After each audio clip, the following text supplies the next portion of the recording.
Financial markets పై పట్టు సాధించాలనుకునే వాళ్ళు Revanth conduct చేసే వెబినార్ కోసం ఈ నెంబర్ కి కాల్ చేయండి. నమస్తే, వెల్కమ్ టు సుమన్ టీవీ. నేను విష్ణు. ప్రస్తుతంతో పాటు ప్రముఖ చార్టెడ్ అకౌంటెంట్ బలరామరెడ్డి గారు ఉన్నారు. వారితో మాట్లాడదాం. సార్ నమస్తే. సార్ నమస్తే విష్ణు గారు. నమస్తే సుమన్ టీవీ ప్రేక్షకులందరికీ నమస్కారం అండి. బలరామరెడ్డి గారు, welcome to Suman TV. Sir thank you అండి. చాలా సంతోషంగా ఉంది. ఎక్కడో దుబాయ్ నుంచి ఇక్కడ హైదరాబాద్లో సుమన్ టీవీ స్టూడియోకి వచ్చి ఆడియన్స్ని ఎడ్యుకేట్ చేయడం కోసము, వాళ్ళకు ఒక నాలెడ్జ్ షేరింగ్ చేసేందుకు నిజంగా మీరు దుబాయ్ నుంచి ఇక్కడికి ట్రావెల్ అయ్యి వచ్చి ఇక్కడికి వచ్చి ఒక 2-3 గంటల సేపు మాతో టైం స్పెండ్ చేసి అసలు దుబాయ్లో వ్యాపారం ఎలా చేయాలి, దుబాయ్లో ఎడ్యుకేషన్ కోసం దుబాయ్కి ఎలా వెళ్ళాలి అనే ఇటువంటి అంశాల మీద లాస్ట్ 6 monthsగా మీరు ఎంతో నాలెడ్జ్ షేరింగ్ చేస్తున్నారు మా తెలుగు ప్రేక్షకులకి. Thank you sir. Thank you so much. మా సుమన్ టీవీ తరపున బల్లారెడ్డి గారు. మై ప్లెజర్ అండి. It is my pleasure to be able to do this to our people here. Yes. అయితే లాస్ట్ 1 month బ్యాక్ మనం ఒక టాపిక్ గురించి డిస్కస్ చేసుకున్నాం. చాలామంది వ్యాపారవేత్తలు, స్టార్టప్లు పెట్టే వాళ్ళంతా కూడా పెద్ద ఎత్తున, అంటే ఇటు ఇండియా నుంచి అటు బయట దేశాల నుంచి దుబాయ్కి పెద్ద ఎత్తున వస్తున్నారని మాట్లాడుకున్నాం. ఏంటి అక్కడున్న ఇన్ఫ్రాస్ట్రక్చర్ ఏంటి, అక్కడున్న ఫెసిలిటీస్ ఏంటి, అదేవిధంగా ట్యాక్స్ పరంగా వ్యాపారవేత్తలకు ఎటువంటి బెనిఫిట్స్ ఉంటాయంటూ కూడా ఎస్పెషల్లీ బిజినెస్ పీపుల్ కోసం మనం ఒక వీడియో చేసాం. అయితే రీసెంట్గా నేను ఒక ఆర్టికల్ చదివాను. చాలామంది ఇండియా నుంచి యంగ్స్టర్స్ హయ్యర్ ఎడ్యుకేషన్ కోసం దుబాయ్కి వెళ్తున్నారంట. సో ఏంటి, ఎందుకు ఇంత పెద్ద ఎత్తున ఇండియా నుంచి యంగ్స్టర్స్ హైయర్ ఎడ్యుకేషన్కి వెళ్తున్నారు, అక్కడున్న అట్రాక్షన్స్ ఏంటి, ఎస్పెషల్లీ ఎడ్యుకేషన్కి సంబంధించి అసలు? సో మనము ఇందాక మీరు చెప్పినట్టుగా చాలా విషయాలు ఆల్రెడీ కవర్ చేసాము. కొన్ని అంటే రిలేటింగ్ టు బిజినెస్ లేదా ఎంప్లాయ్మెంట్ ఆపర్చునిటీస్ కానీ అక్కడ ఉన్న ట్యాక్సెస్ పరంగా మనకున్న అడ్వాంటేజెస్ ఏంటి అలాంటివి డిస్కస్ చేస్తాము. సో అదేవిధంగా ఎడ్యుకేషన్ పరంగా కూడా, ముఖ్యంగా హైయర్ ఎడ్యుకేషన్ గురించి చాలా మంది ఇక్కడ నుండి కూడా దుబాయ్కి వస్తున్నారు. సో ఆ యాంగిల్లో మనం డిస్కస్ చేస్తే కనుక వాట్ ఆర్ ద అడ్వాంటేజెస్ అని చూస్తే, ఆల్రెడీ చెప్పినట్టుగా మనకి Dubai or UAE is one of the closest place to India.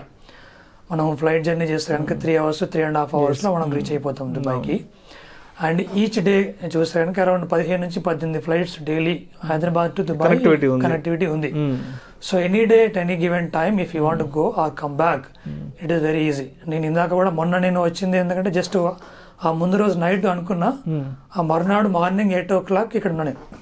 ముందు రోజు నైట్ నేను టికెట్ బుక్ చేసుకుని మర్నాడు మార్నింగ్ 8 o'clock ఉన్నా. So that is the flexibility that we have. అంటే more closer to India, that is one of the biggest advantage that we have compare to many other countries or places that we generally prefer to go.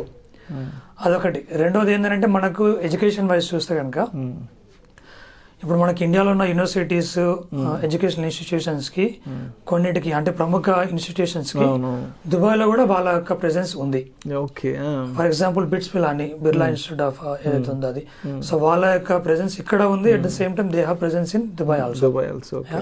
Amity university కానీ మిగతా ఇట్లాంటి ప్రముఖ universities కి they have branches or education institutions in Dubai also.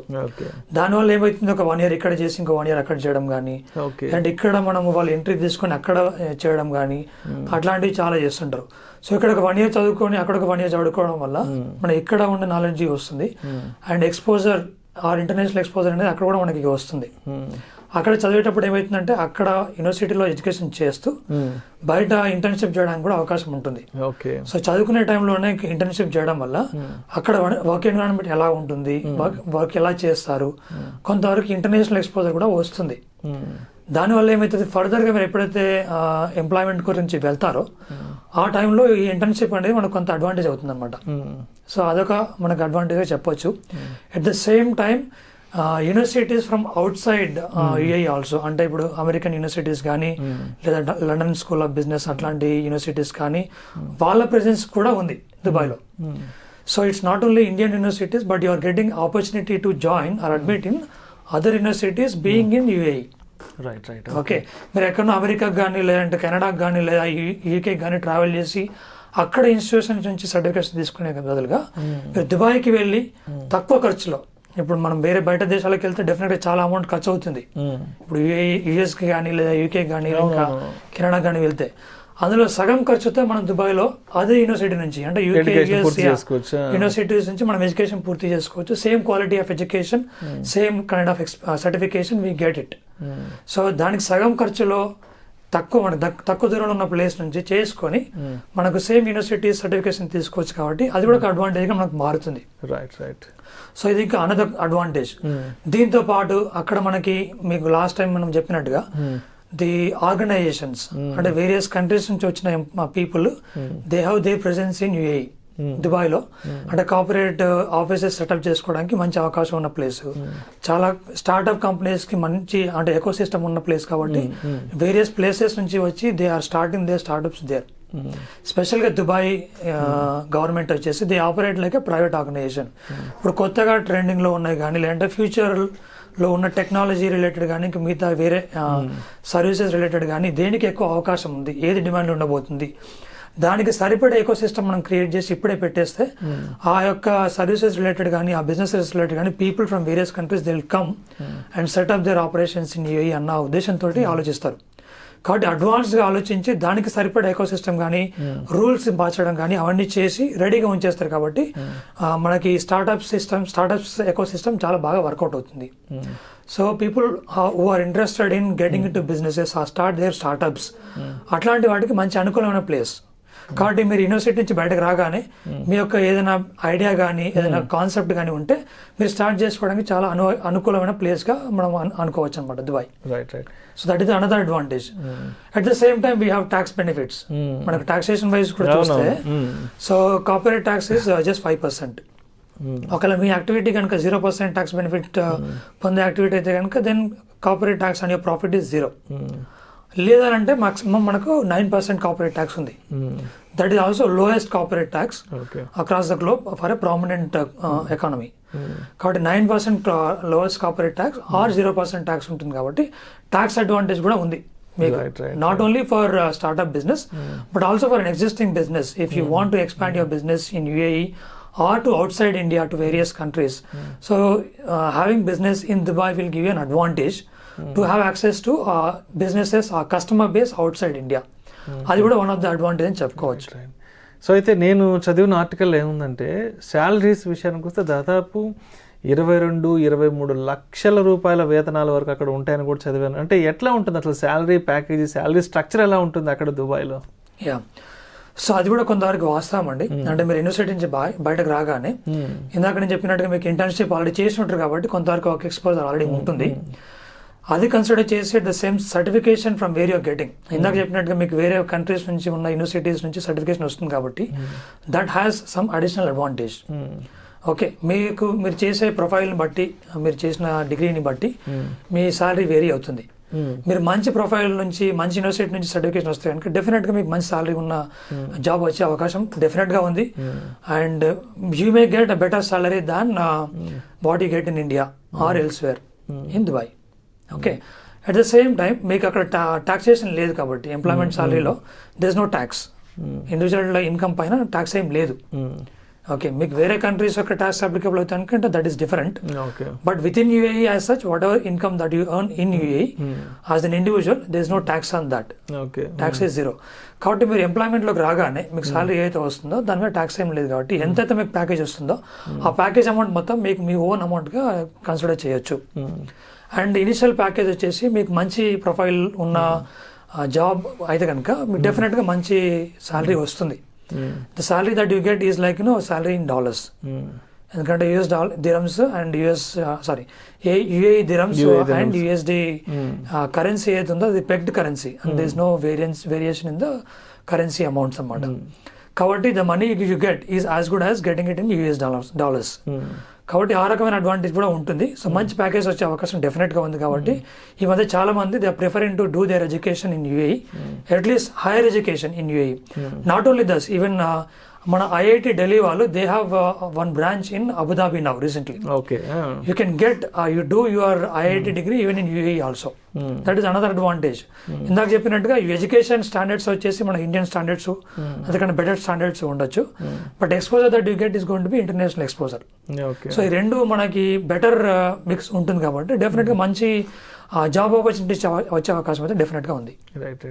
అదేవిధంగా ఇప్పుడు ఉద్యోగ అవకాశాలకు సంబంధించి దుబాయ్లో ఎటువంటి జాబ్స్కి ఎక్కువ క్రేజ్ ఉంటుంది, ఎటువంటి జాబ్స్కి శాలరీ ప్యాకేజెస్ కూడా చాలా ఎక్కువ ఉన్నాయి అంటారు, అంటే మీరు చూస్తున్న వాటిని బట్టి అసలు అక్కడ? సో జనరల్గా అక్కడ ఉన్న ఇండస్ట్రీస్ ని బట్టి మనకు జాబ్ ఆపర్చునిటీస్ Yes. ఎక్కువ ఉంటాయి. అవును. So you take any country, that is how it works. Yes.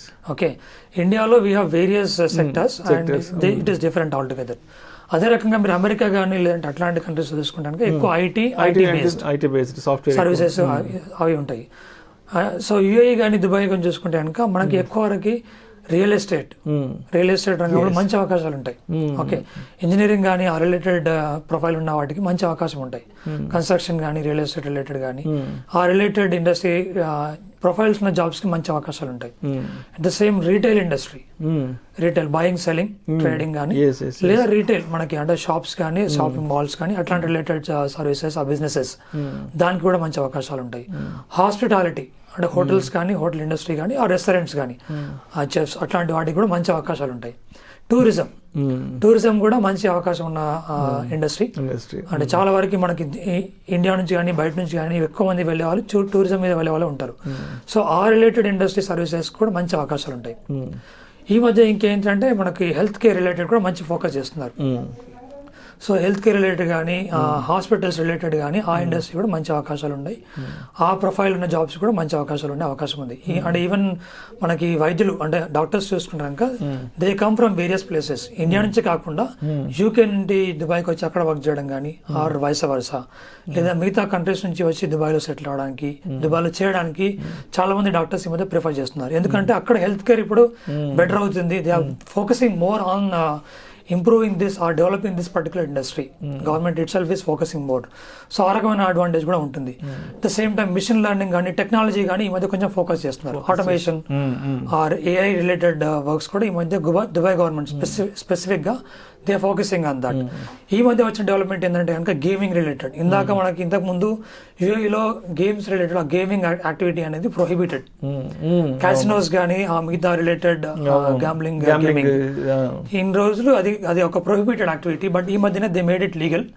Of course they want to make it as a controlled environment. అట్లా చేసి ఒక మంచి అంటే రూల్స్ కానీ మంచి పద్ధతి ప్రకారం చేసే ఒక గేమింగ్ రిలేటెడ్ యాక్టివిటీ ఆ ఇండస్ట్రీని మనం డెవలప్ చేయాలనే ఉద్దేశంతో UAE government they open it up now. ఆ ఇండస్ట్రీ కూడా మంచి భూమిలో ఉండే అవకాశం ఉంది. So that is another thing that we can look at. So ఇట్లాంటి ఇవే కాకుండా ఈవెన్ లాజిస్టిక్స్ వైజ్ కూడా మనకి అంటే UAE is a place which is logistically geographically located in a perfect place. It is a place which is connecting the Asia continent with other continents geographic wise చూస్తే కనుక. కాబట్టి అట్లాంటి advantage ఉన్నది కాబట్టి logistics related freight forwarding కానీ logistics services కానీ అట్లాంటి industry కూడా మంచి అవకాశాలు ఉన్నాయి అందులో. సో ఈ ఇండస్ట్రీస్ అన్ని చూస్తే కనుక ఆ రిలేటెడ్ ప్రొఫైల్స్ ఉన్న వాటికి ఎవరికైనా కానీ జాబ్ ఆపర్చునిటీ మంచి అవకాశాలు ఉంటాయి అన్నమాట. రైట్. అయితే ఇప్పుడు దుబాయ్లో కానీ ఓవరాల్గా యూఏఈలో అంటే అక్కడ లా అండ్ ఆర్డర్ చాలా స్ట్రిక్ట్గా ఉంటుంది అండ్ లీగల్గా విషయానికి వస్తే చాలా స్ట్రిక్ట్గా ఉంటారు కాబట్టి యంగ్స్టర్స్ అనే వాళ్ళు ఎక్కువ మంది ఎడ్యుకేషన్కి వెళ్తున్నారు కాబట్టి సో అక్కడ వీళ్ళు వ్యవహరించాల్సిన తీరు ఏ విధంగా ఉండాలంటారు అసలు? అంటే డూస్ అండ్ డోంట్స్ ఏంటి అక్కడ అసలు యంగ్స్టర్స్ ఎస్పెషల్లీ?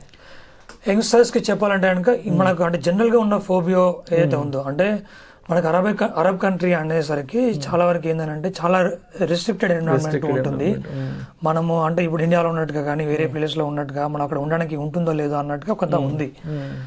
ఇంతకు ముందు దానితో పోలిస్తే ఇప్పుడు డెఫినెట్గా కొంచెం బెటర్ అండర్స్టాండింగ్ ఉంది. బట్ స్టిల్ కొన్ని అపోహలు ఇంకా ఉన్నాయి. మనకి మిడిల్ ఈస్ట్లో ఆర్ అరబ్ కంట్రీస్లో చూస్తే కనుక UAE in particular Dubai city ఇదేంటంటే ఫార్వర్డ్ థింకింగ్ ఉన్న ప్లేస్ అని చెప్పొచ్చు. ఓకే, వేరే అరబ్ కంట్రీస్తో పోలిస్తే ఇక్కడ డెఫినెట్గా మనకి లైఫ్ స్టైల్ కానీ మనకు సోషల్ లైఫ్ కానీ మంచి కంఫర్టబుల్గా జీవించగలిగే ప్లేస్ అనమాట. ఓకే, సో ఆ రకమైన రిస్ట్రిక్షన్స్ కానీ మనకు ఇన్హిబిషన్స్ కానీ ఏమి ఉండే అవసరం లేదు. అట్ ద సేమ్ టైం మనకి అంటే ఏదైనా అంటే క్రైమ్ రిలేటెడ్ కానీ లేదంటే ఎట్లాంటి దొంగతనం కానీ మోసం చేసే పనులు కానీ చేస్తే డెఫినెట్గా దాని రిలేటెడ్ ఏవైతే మనకు రూల్స్ అండ్ రెగ్యులేషన్స్ ఉన్నాయో అవి కొంచెం స్ట్రిక్ట్గానే ఉన్నాయి ఇప్పటికి కూడా. ఓకే, కానీ మనకు అది ఫిజికల్గా మనకి అది కనిపించకపోవచ్చు, అంత రిస్ట్రిక్టెడ్ ఎన్విరాన్మెంట్లో ఉన్నామా లేదా అనేది మనకు తెలియదు. బట్ ఎవరైనా వాళ్ళు క్రైమ్ చేసిన వాళ్ళు ఉంటే కనుక వాటికి పరంగా మాత్రం డెఫినెట్గా చాలా స్ట్రిక్ట్ రూల్స్ మూల్యం చెల్లించుకోవాల్సిందే. స్ట్రిక్ట్ రూల్స్ ఉన్నాయి. వాళ్ళు చేయాల్సిన పని కరెక్ట్గా చేస్తారు. జైల్లో వేయడం కానీ ఇంకా మిగతా పనిష్మెంట్లు వేయడం కానీ చేస్తారు. ఓకే. సో ఏ కంట్రీ అయినా కానీ మనకి ఇట్లాంటి రూల్స్ లేకపోతే లాంగ్ టర్మ్ లో సర్వైవ్ అవ్వడం కష్టం. సో దాన్ని బట్టే క్రైమ్ రేట్ అనేది చాలా తక్కువ. Dubai is considered, UAE is considered as one of the safest place to live. At the same time మీకు లైఫ్ స్టైల్ కానీ లేదంటే జీవించడం కోసం అనుకూలమైన ప్లేస్ కానీ డెఫినెట్గా మంచి ప్లేస్. ఈ రెండింటిని బ్యాలెన్స్ చేస్తూ వెళ్తారు కాబట్టి మనకు లైఫ్ స్టైల్ ఇబ్బంది ఏం లేకుండా కంఫర్టబుల్గా జీవించడానికి కోసం అనుకూలమైన ప్లేస్. సో యంగ్స్టర్స్ వైజ్ చూస్తే కనుక as long as you have right intention to do the right work, criminal activities కానీ ఏదైనా ఇంకా క్రైమ్ రిలేటెడ్ యాక్టివిటీస్ కాకుండా మిగతా రెగ్యులర్ బిజినెస్ యాక్టివిటీస్ చేసుకుంటాక డెఫినెట్గా union don't need to think twice about it. You can do it comfortably without any issues as such. Right. అలాగా. So అయితే కంక్లూషన్గా మరి ఎవరైతే యంగ్స్టర్స్ ఉన్నారో మరి ఎడ్యుకేషన్ కోసం అక్కడికి వద్దాం అనుకున్న వాళ్ళకి లేదంటే ఏదైనా ఉద్యోగ అవకాశాల కోసం అక్కడికి రావాలనుకున్న వాళ్ళకి అండ్ మీరిచ్చే మెసేజ్ ఏంటి? డెఫినెట్గా Dubai or UAE is the best place to come and do their whatever venturing they want to do as an employee or as an entrepreneur. ఏదైనా చేయడానికి మంచి అనుకూలమైన ప్లేస్. ఓన్లీ ఒకటి ఏంటంటే ఇంకా మీరు ఏ రకమైన బిజినెస్ యాక్టివిటీ చేయాలనుకుంటున్నారు ఆర్ ఏ రకమైన ప్రొఫైల్ రిలేటెడ్ ఎంప్లాయ్మెంట్ చేయాలనుకుంటున్నారు అనేది మీకు క్లియర్గా ఉండాలి. అక్కడ ఉన్న డిమాండ్ని బట్టే మీరు వెళ్ళాల్సి వస్తుంది. ఏదైతే డిమాండింగ్లో ఉన్నాయో, ఏ యాక్టివిటీస్ అయితే మనకు డిమాండ్లో ఉన్నాయో, ఏ ప్రొఫైల్స్ అయితే మనకు డిమాండ్లో ఉన్నాయో అదొకటి మీరు క్లియర్గా అండర్స్టాండ్ చేసుకొని రావాలి. దాన్ని అర్థం చేసుకుని వస్తానికి మీకు మంచి అవకాశాలు డెఫినెట్గా ఉంటాయి. అండ్ నేను అక్కడ ఉండబట్టి లాస్ట్ 15 to 17 years ఉంటున్నాను. I don't have any issue, I don't see any issue as such. కంఫర్టబుల్గా నేను బిజినెస్ చేసుకోగలుగుతున్నాను. ఎంప్లాయ్మెంట్ ఉన్నప్పుడు కూడా నాకు ఇబ్బంది లేకుండా ఉంది. సో మీకు ఇనిషియల్గానే మీరు ఇట్లాంటి యాక్టివిటీస్ లేదా ఎట్లాంటి ప్రొఫైల్ని బట్టి మీరు వెళ్తున్నారు అన్నది ఒక క్లారిటీ తీసుకుంటాక then there is no other issue as such. You can definitely come and do your business or come and get in to employment there or do your higher education there without any issues as such. Right. Thank you so much Ballan Reddy గారు. Thank you అండి, my pleasure. So India నుంచి దుబాయ్కి వస్తున్న youngsters and అక్కడ అంటే ఎడ్యుకేషన్కి సంబంధించి అక్కడ వాళ్ళకున్న ఫెసిలిటీస్ ఏంది, అదేవిధంగా ఎస్పెషల్లీ వ్యాపారవేత్తలకు అక్కడ ఉన్న ట్యాక్స్ బెనిఫిట్స్ ఏంది, అండ్ ఎడ్యుకేషన్ కోసం ఉద్యోగాల కోసం అక్కడికి వచ్చేవాళ్ళు ఏంటి ఏ విధంగా జాగ్రత్తగా వహించాలి, అండ్ అక్కడ యుఏఈ గవర్నమెంట్ రూల్స్ ఏ విధంగా ఉంటాయనే దాని గురించి చాలా చక్కగా మన ఆడియన్స్కి తెలియజేశారు. Thank you so much sir. Thank you అండి, థ్యాంక్ యూ వెరీ మచ్.